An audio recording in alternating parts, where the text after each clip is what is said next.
আচ্ছা, প্রশ্ন নাম্বার 1, আপনারা যারা আইএলটিএস সম্বন্ধে বিস্তারিত একটু ধারণা দেন ভাই, এরকমের পোস্ট করেন এই ফেসবুক গ্রুপগুলোতে, তো তাদের উদ্দেশ্যে এই কথাটুকু।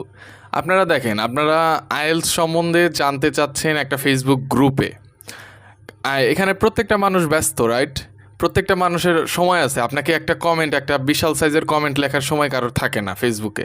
আপনি যদি ইউটিউবে চলে যান, তাহলে ইউটিউবে আপনি দেখবেন যে হাজার হাজার লাখ লাখ ভিডিও আছে, ফ্রি ভিডিও, বাংলা ভাষায়, ইংরেজি ভাষায়, যে কোনো ভাষায় আপনি কমফোর্টেবল, প্রত্যেকটা ভাষায় আপনি ভিডিও পাবেন। তো ওই ভিডিওটা যদি আপনি দেখে নেন 5 মিনিট সময় নিয়ে, তাহলে কিন্তু আপনার আর প্রশ্ন করতে হচ্ছে না। এই একটা খুবই সাধারণ একটা প্রশ্ন যে ভাই আমাকে আইএলটিএস সম্বন্ধে একটু ধারণা দেন, এটা কেউ বলবে না। কার সময় আছে বিস্তারিত ধারণা দেওয়ার? মানে এটা হচ্ছে খুবই একটা লেম কথা, এটা বলার চেষ্টা করবেন না। আপনারা সবসময় চেষ্টা করবেন যে এটা দেখার যে আপনি কিভাবে নিজে জানতে পারেন। এটা ইউটিউবে যান, ইউটিউবে হাজার হাজার ভিডিও আছে। আবার অনেকে বলে ইউটিউবে যাইতে বললে বলে ভাই প্লে লিস্ট সাজেস্ট করেন। এটা তো একটা মানে অন্যরকম, আপনি আরেকজনকে দেয়া কাজ করাচ্ছেন, মানে আপনি নিজে প্রোঅ্যাক্টিভলি কিছু করছেন না। মানে হচ্ছে আপনি ইউটিউবে যান, সার্চ করেন আপনার কোন প্লে লিস্টটা ভালো লাগে।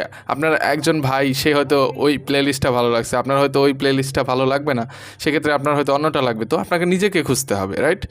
তো এটা হচ্ছে এটার অংশ গেল। তারপরের প্রশ্নটা খুবই কমন পাই, ভাই আইএলটিএসের জন্য কোন কোচিং ভালো হবে। মানে এটা হচ্ছে অনেকে হচ্ছে জাস্ট ইনিশিয়াল স্টেজে জানে। আমি মনে করি যে অনেকে জাস্ট মাত্র চিন্তা করেছে যে তারা আইএলটিএস দিলে ভালো হয় বা আইএলটিএস দিলে কোনো সুবিধা হবে, এর জন্য বলে যে ভাই আইএলটিএসের জন্য কোন কোচিং ভালো হবে। মানে এটা খুবই মানে একটা লেম প্রশ্ন। কারণ হচ্ছে আপনি এই এই পোস্টটা দেবেন, এই পোস্টটা আমি ফেসবুকের গ্রুপগুলোতে দেখছি প্রতিদিন 50 থেকে 100টা করে এরকমের পোস্ট হয়। প্রত্যেকটা পোস্টে দেখবেন কিছু গদবাঁধা কমেন্ট আছে। সবাই বলবে এই আইএলটিএস, ওই আইএলটিএস, মানে এদের কোচিং ওদের কোচিংয়ে যান। কারণ হচ্ছে ওখানে সবাই মার্কেটার থাকে, ওখানে সবাই মার্কেটার হিসাবে তাদের কোম্পানিকে প্রমোট করার জন্য বলবে আমি এখানে পড়তেছি, আপনিও পড়তে পারেন। বাট ওদেরকে বিশ্বাস করা যাবে না, ওদেরকে বিশ্বাস করা যাবে না। আমি বলতেছি না যে তারা খারাপ কোর্স সেল করে, আমি বলতেছি না ভালো কোর্সও সেল করে। মানে হচ্ছে সবাই মোটামুটি ভালো করার চেষ্টা করে। এখন হচ্ছে বাট ও যেটা করছে সেটা হচ্ছে ওর কোম্পানিকে প্রমোট করার চেষ্টা করছে।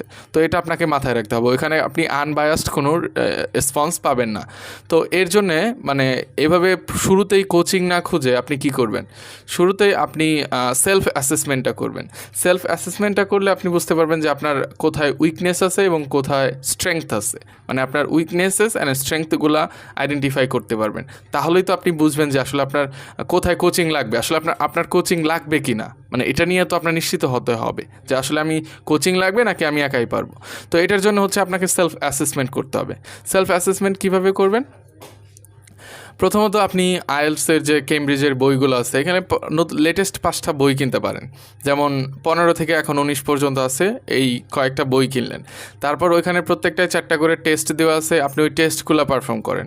আপনি টেস্টগুলো করে দেখেন যে আপনি কোনটায় ভালো করছেন, কোনটায় খারাপ করছেন, কোনটায় মোটামুটি করছেন, কোনটা কয়েকটা প্র্যাকটিস করলে ভালো হয়ে যাবে। কয়েকটা টেস্ট দিলেই তো বুঝতে পারবেন। এর জন্য হচ্ছে তো এই টেস্টগুলো দিলে আপনি হচ্ছে আপনার স্ট্রেংথ এবং উইকনেসেসগুলো পাবেন, যে আপনার কোথায় স্ট্রেংথ আছে এবং কোথায় উইকনেসেস আছে। এখন যেখানে উইকনেসেস আছে, ধরুন আপনার উইকনেসেস আছে কি, উইকনেস আছে আপনার রিডিংয়ে আপনার খুবই কম স্কোর আসছে। 40টায় ধরেন 20টা আসছে, 25টা আসছে, 30টা আসছে, বাট আপনার ডিজায়ার্ড স্কোরের মতো হচ্ছে না। তো সেক্ষেত্রে আপনি কী করবেন? সেক্ষেত্রে আপনি ইউটিউবে যান, ইউটিউবে ফ্রি ভিডিও আছে, হাজার হাজার ভিডিও আছে, আপনি কীভাবে রিডিংয়ে ইমপ্রুভ করবেন, আপনি টিপস পাবেন, ট্রিক্স পাবেন, অনেকে এক্সপ্লেনেশন আছে, সবগুলো আছে। তো আপনি ওগুলো দেখে পড়তে পারেন। তারপরেও যদি দেখেন যে না আপনার আসলে ইমপ্রুভমেন্ট হচ্ছে না, মানে আপনার একটা কোচিংয়ে ভর্তি হওয়া উচিত, তাহলে আপনি তখন খুঁজতে পারেন যে আমার কোন কোচিংটা ভালো হবে, বা ওই টপিকের উপরে কোনো কোচিং আছে কিনা, বা আপনি একজন প্রাইভেট টিউটর রেখে তার কাছেও পড়তে পারেন। মানে এটা হচ্ছে পরে, আগে আপনাকে স্ট্রেংথ এবং উইকনেসেস আইডেন্টিফাই করতে হবে।